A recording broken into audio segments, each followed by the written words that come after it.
네, 오늘 장을 속 시원하게 저격해보는 람 기자의 3시 40분입니다. 이 코너로는 오늘 처음 인사를 드리게 됐는데요. 안녕하세요. MTN 증권부 김혜람 기자입니다. 여러분, 오늘 장 홈런 치셨나요? 시원한 홈런을 기대할 만한 장이라기에는 어떤 변화구를 줘야 할 것인가 고민이 들게 만드는 그런 장이었습니다. 우선은 지난주에 이어서 남북 경협주와 건설주가 연일 달아올랐는데요. 북한이 핵실험장을 폐기하고 핵실험과 대륙간 탄도미사일 ICBM 시험 발사를 중단하겠다고까지 밝혔기 때문입니다. 이 현대건설, 우선주, 삼부토건 등은 상한가를 찍었고요. 이 한국거래소가 투자경고 지정을 예고한 남광토건이나 이화공영 등 8개 종목은 오늘도 대부분 거침없이 올랐습니다. 그동안 남북 해빙 이벤트는 경협주의 상승으로만 이어진다는 반짝 현상이다, 이렇게 여겨졌었는데요. 그런데 이번에는 북한의 인프라와 주택 건설 가능성까지 부각이 되면서 건설주까지 올랐습니다. 일각에서는 고질적인 코리아 디스카운트를 벗어날 수 있다는 기대감도 내비치죠. 우리 증시 주가 수익 비율 PER은 주요국 중에서 꼴찌입니다. 지난해 3월 기준 미국과 일본, 중국, 인도 등 10개 주요국 중에서 우리 PER은 9.84로 최하위였습니다. 이 PER이 좋아지는 계기가 된다면 코스피 지수 자체가 오를 수 있다는 소리입니다. 그러니까 앞으로 우상향을 할 수 있다는 그런 이야기죠. 반면에 불안한 요인도 같이 있습니다. 이 북한의 개방 정도를 현재 가늠하기가 어렵고 어떤 기업의 혜택을 받을지도 지금 알 수 없다는 겁니다. 그래서 여의도 증권가에서는 재무 구조가 불안한 곳들은 하지 말라라고 이런 경고의 목소리도 나오죠. 또 갑자기 올랐다가 재료가 사라지면 꺼지는 테마주의 전형적인 패턴을 반복할 가능성도 충분히 있습니다. 외국인과 기관의 움직임도 사실 심상치는 않습니다. 오늘만 해도 유가증권 시장에서 개인은 크게 매수세를 보였지만 외국인은 하락 마감을 했고요. 기관은 소폭 매수세로 마감을 했습니다. 남북경협주가 갑자기 급락할 수 있는 수급적인 요인도 현재 있습니다. 증권사에서 돈을 빌려서 주식을 투자하는 신용융자 잔고가 처음으로 12조 원을 돌파를 했는데요. 이 종목별로 따져봤을 때 남북경협주로 꼽히는 재룡산업이나 대ITI 등이 신용잔고 비율 상위 종목에 있습니다. 만일 이벤트의 어떤 결과가 기대치에 미치지 못한다면 주가가 떨어지면서 반대 매매가 나오면서 급락세를 더 키울 수 있다, 이런 현상입니다. 북미 정상회담 등 아직 2개월 동안 앞으로 2달 동안의 다양한 이벤트가 남아는 있습니다. 하지만 무작정 테마주를 따라서 사기보다는 상존하고 있는 불안 요인도 고려하면서 변화구를 던져야 할 것으로 보입니다. 네, 이번에는 전문가들이 본 내일장 핫플레이어는 무엇일지 좀 살펴보도록 하겠습니다. 네, 한미접 유진투자증권 부지점장은 한국전자금융을, 최원규 KB증권과 증권과장은 컴투스를, 이범상 메리츠종금증권 대리는 에코마이스터를, 추장훈 유한타증권 대리는 오텍을, 이재웅 에임하이파트너스 대표는 현대건설을 내일장 핫플레이어로 꼽았는데요. 월요일인 오늘은 한민협 유진투자증권 부지점장 연결해서 왜 내일장에 한국전자금융에 주목해야 하는지 그 이유를 좀 들어보도록 하겠습니다.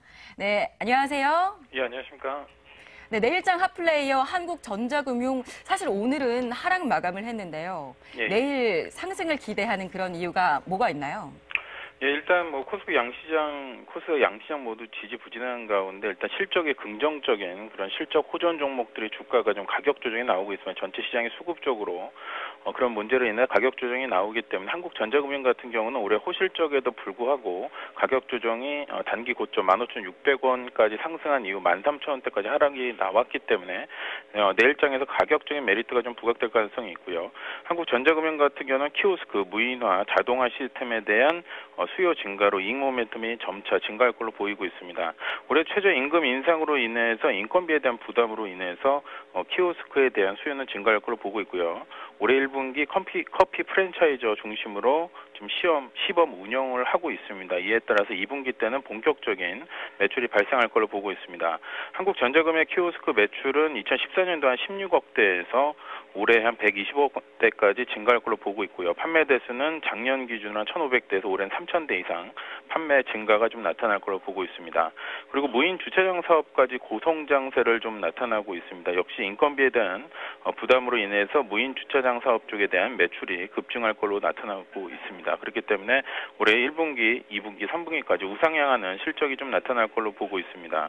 그리고 지금 한국전자금융 같은 경우 올해 복권 사업 쪽에도 진출을 했고요. 그다음에 나이스 필링클 합병을 통해서 기존 ATM이나 CD밴 쪽에 대한 유지보수 관리 사업에 대한 네트워크 확대로 이익 성장세가 좀 나타날 걸로 보고 있습니다. 그래서 이러한 좀 긍정적인 요인에도 불구하고 단기 15,000대 돌파한 이후 가격 조정의 고점 대비 한 15% 이상 좀 나왔기 때문에 13,150원을 종가로 좀 마감을 했습니다. 일단 수급적으로 외국인이 초반에 좀 매도가 나오면서 가격이 좀 하락세로 마감했지만 장 후반에 외국인 쪽에서 매수 우위로 좀 마감했고요. 기관 쪽에서는 14,000원대 중반부터 매수가 좀 들어온 가격 이후에 좀 가격 조정이 한 10% 정도 나왔기 때문에 내일장에서 한국전자금융 관심 있게 보시면 좋을 것 같습니다. 한국전자금융 매수가는 내일 시초가로 공략하시면 좋을 것 같고요. 목표가는 14,600원, 한 10% 정도 목표 주가를 설정하시면 좋을 것 같고요. 그다음에 손절가는 종가 기준으로 11,700원대를 설정하셔가지고 대응하시면 좋겠습니다. 이상 유진투자증권 분당지점 한민혁 부지점장이었습니다. 네, 내일 핫플레이어 한국전자금융으로 꼽아주셨습니다. 감사합니다. 예, 감사합니다. 네, 이번에는 개장 전에 알았으면 좋았을걸, 시간입니다. 네, 내일 이 시간, 오늘 이 시간을 놓쳤다고 내일 후회하지 마시고 잘 들어주시길 바랍니다. 네, 월요일인 오늘은 이번 한 주 동안 주목해야 할 이번 주 일정들을 좀 정리를 해보겠습니다. 이번 주 가장 주목할 두 가지 이슈가 있는데요. 27일 금요일에 있을 남북 정상회담과 미국의 1분기 GDP 발표입니다. 이번 주 남북 정상회담은 과거와 다르지 않을까 그런 기대감이 나옵니다. 2000년과 2007년 남북 정상회담 때는 의제가 남북 교류나 북한의 핵 문제에 대한 지속적인 대화가 가능할까 이 정도였는데요. 이번에는 코리아 디스카운트를 해소할 수 있는 명확한 요인으로 작용을 할 수 있을까요? 지켜봐야겠습니다. 또 남북 정상회담과 같은 날인 27일 미국의 1분기 GDP가 발표가 됩니다. 예상치는 2.2%입니다. 이를 넘기게 된다면 경기가 개선될 것이라도 보이는 거고 미국 연준의 금리 인상이 가팔라질 수 있다는 가능성도 엿볼 수 있다는 겁니다. 이 외국인들의 국내 시장 매수세가 시원치 않은 이유 중에 이 금리 인상에 대한 경계감도 있죠. 미국의 1분기 GDP 또한 중요한 근거 자료가 될 것으로 보입니다. 이번 주에는 또 북한과 미국 눈 똑바로 쳐다보고 있어야 될 것 같고요. 또 내일에는 SK하이닉스와 포스코, OCI, LG 생활건강 등 굵직한 기업들의 잠정 실적도 발표가 됩니다. 이 SK하이닉스는 1분기 최대 실적 기대감에도 오늘 하락세를 보였고요. OCI는 4년 연속 적자한 이후에 2016년 반등에 성공한 이후 오늘도 주가가 올랐습니다. 내일 이런 실적 발표까지 체크해 보시길 바랍니다. 지금까지 람 기자의 속 시원한 3시 40분이었습니다.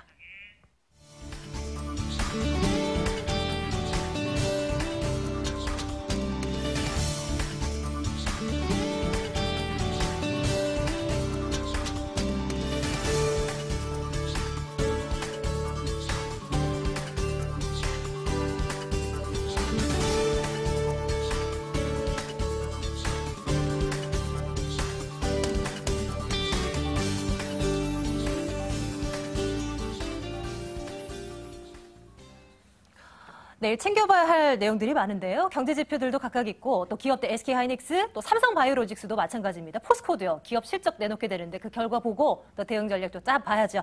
마감 전략 A+ 함께 하셨고요. 여러분의 성공 투자를 응원합니다. 내일 뵙겠습니다. 고맙습니다.